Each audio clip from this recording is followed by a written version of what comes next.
Hey, my name is Tim Buell. You're watching Dorico for Drummers. And today, we're going to talk about how to make exercise worksheets and quick reference charts, things like that, non-traditionally formatted music notation that'll look a little something like this. I'm going to show you a really quick, easy way to change the format of Dorico to, be a little non-traditional. And then once I show you that super easy way, I'm going to dive into a little bit more advanced way using flows. I'm still getting used to flows in Dorico, but it's one of my favorite things about Dorico. I have Dorico open. I'm going to go to File and go to New from Project Template, and I'm going to come down here to Tim's template, and I'm going to open up this drum set template. So my template is open. The first thing I'm going to do is I'm going to save it, and I'm going to call this Dorico for Drummers Part 6.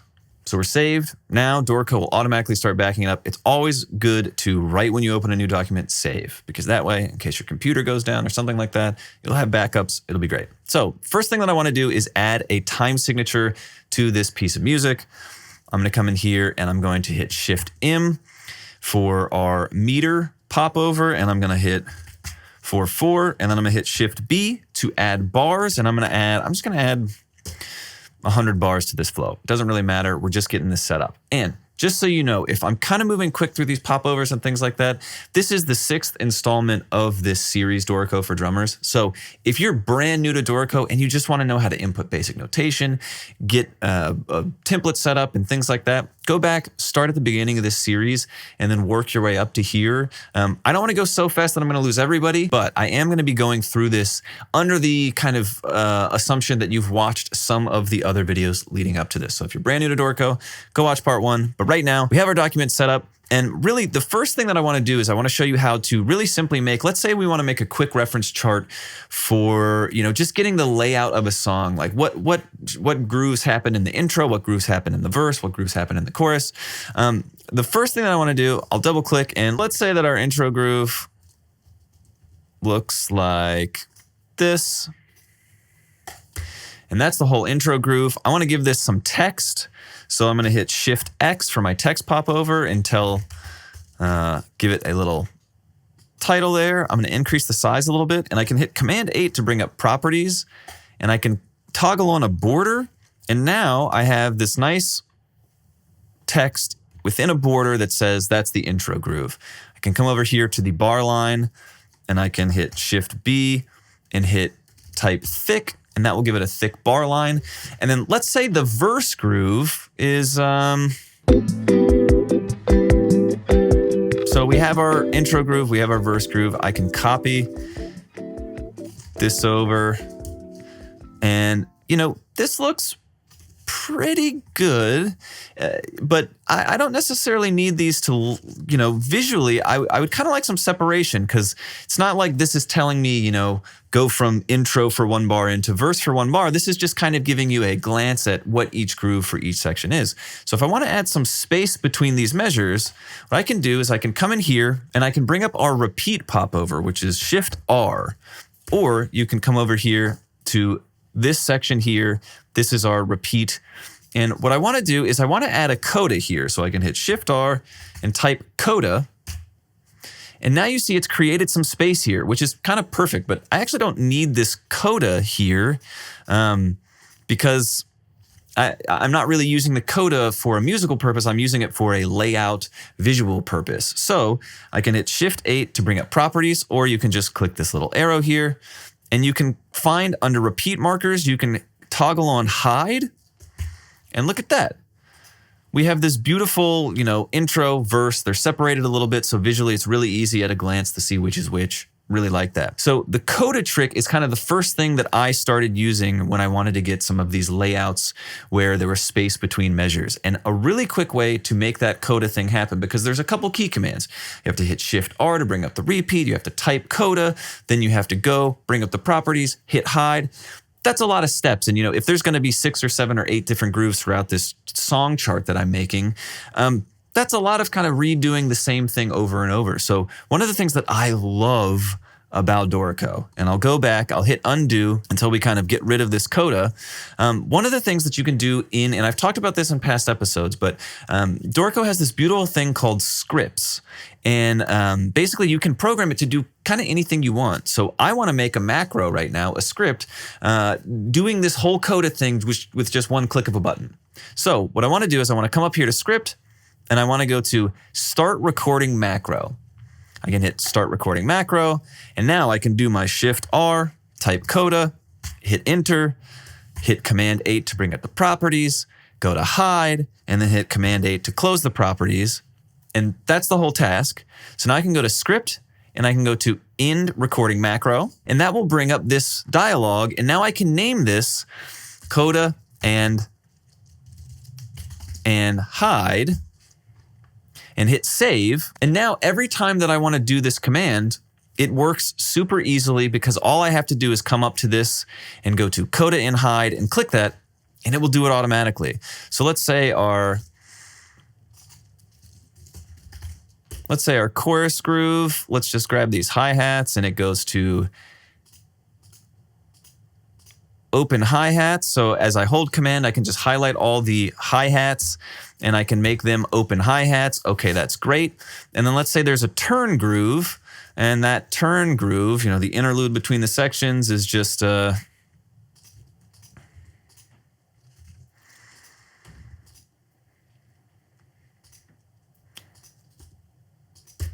that's the turn groove. So I can give this a thick bar line, give this a thick bar line. Then I want to create a coda here. So all I have to do is I can come up here to script and then hit coda and hide and run that script. And look, it created that space beautifully for us. I can copy this down, turn.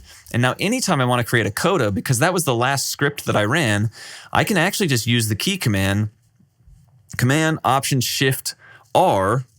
And if I go to this measure here, Command Option Shift R, I can hit it and it does the coda automatically because that was the last macro I ran. Love this. This is a beautiful start. You could do a whole song like this, and if you wanted to adjust these measures to get them even, you can come to engrave mode by hitting Command 3 or clicking engrave mode up here, and you can move these around, adjust these. You can come to your note spacing here, and you can mess around with kind of holding Option and Option and Shift and using the arrows and tweaking how this visually looks.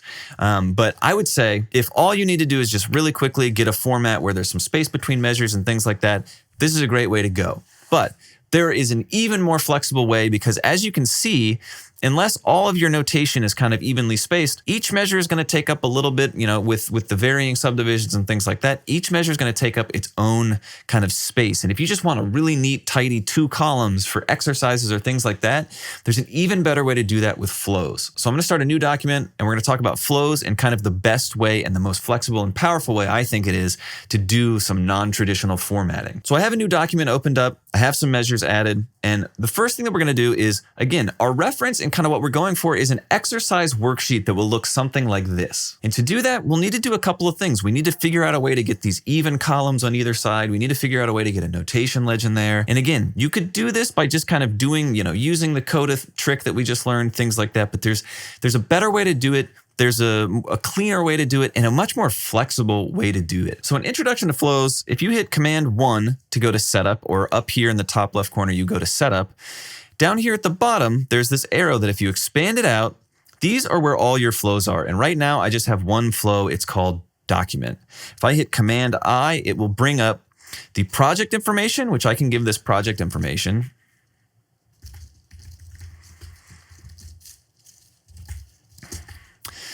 And then you'll also see under project, you'll see document. And this is our first flow.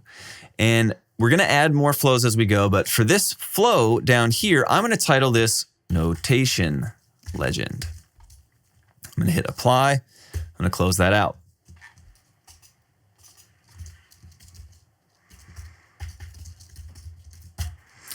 So technically, if I double click, I go back to write mode, and this is our first flow, and it's got a bunch of measures now, but all we really want to do is set up this notation legend. So how to do that is I want to change the meter to 7.4, and I just want to add notes on the staff for the things that whoever is going to read through this exercise sheet, the things that they're going to encounter while they do it. So we need a kick drum, we need a snare drum, we need a ghost note, we need a hi-hat, we need a ride cymbal, and we need our 2 toms. So that's the start of our notation legend. For these notes that are kind of up over the staff, since I'm going to have text too, we want to kind of condense these. So I'm going to hold Command while clicking all of those, and I can hit F, and it actually flips their stems. So that's going to be nice.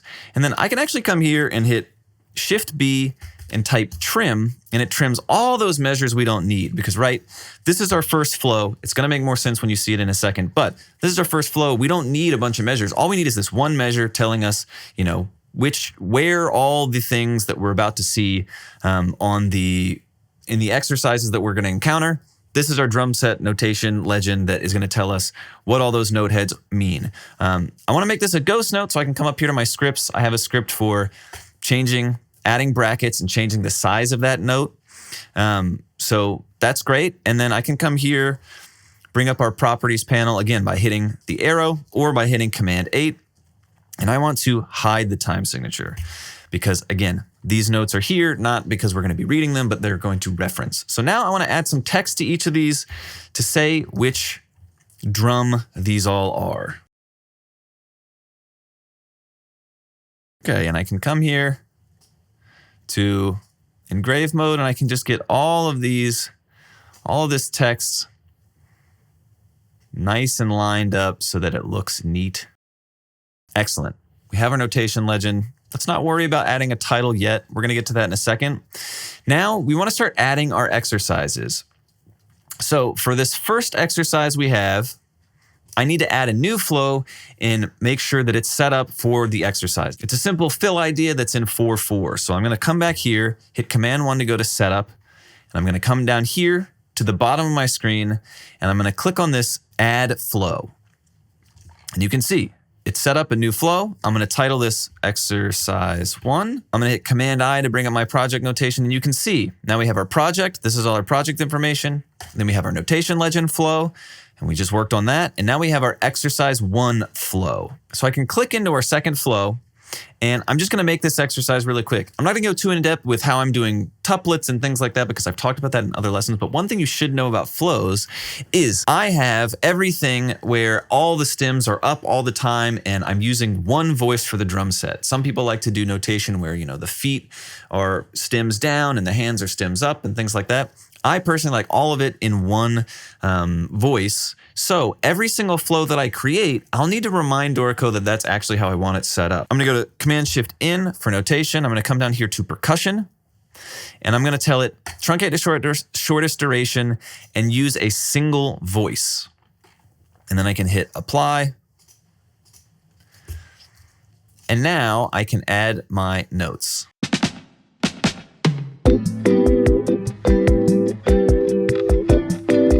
So that's our first exercise done.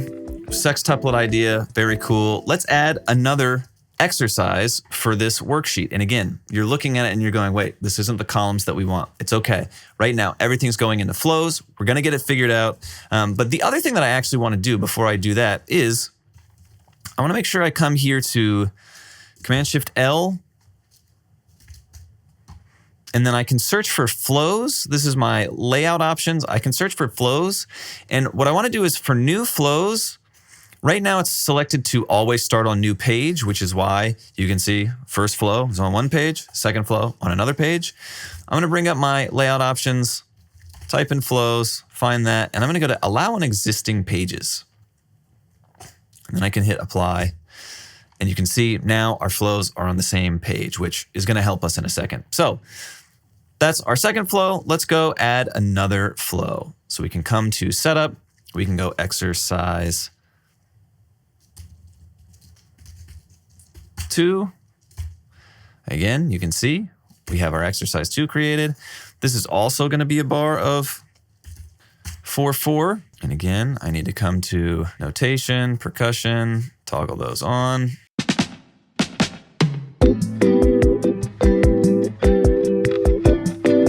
So So that's our second exercise. That's our second kind of fill idea, fill concept. I'm gonna add 2 more really quickly, breeze through that, and then I'm gonna come back and I'm gonna show you how we're gonna finally set up the orientation of this whole page. All right, so here we are. We have 4 exercises created. We have our notation legend. Right now, you're going, wow, how great. But that doesn't look like the format that I want it to be.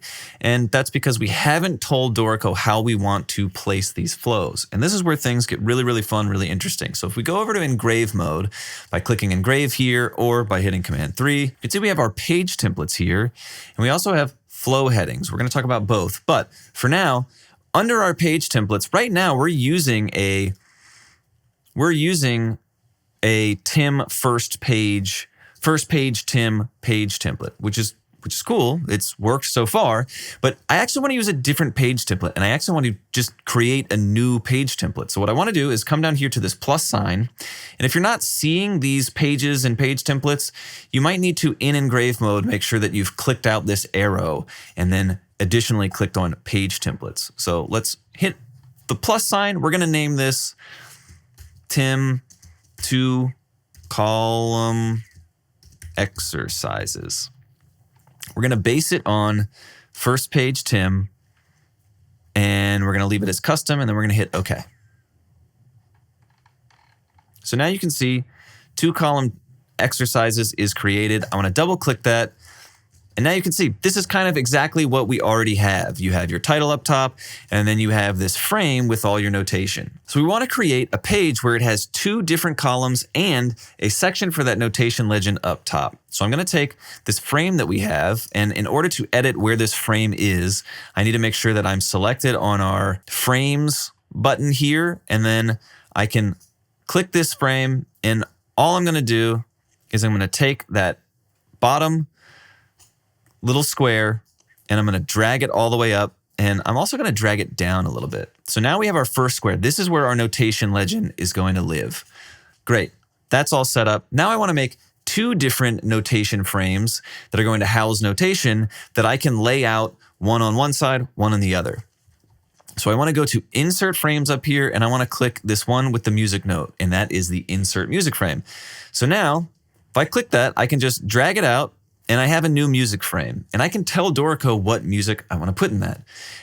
To more precisely place this frame, what I can do is I can come to engrave, and you can turn on rulers, and you can also turn on grid.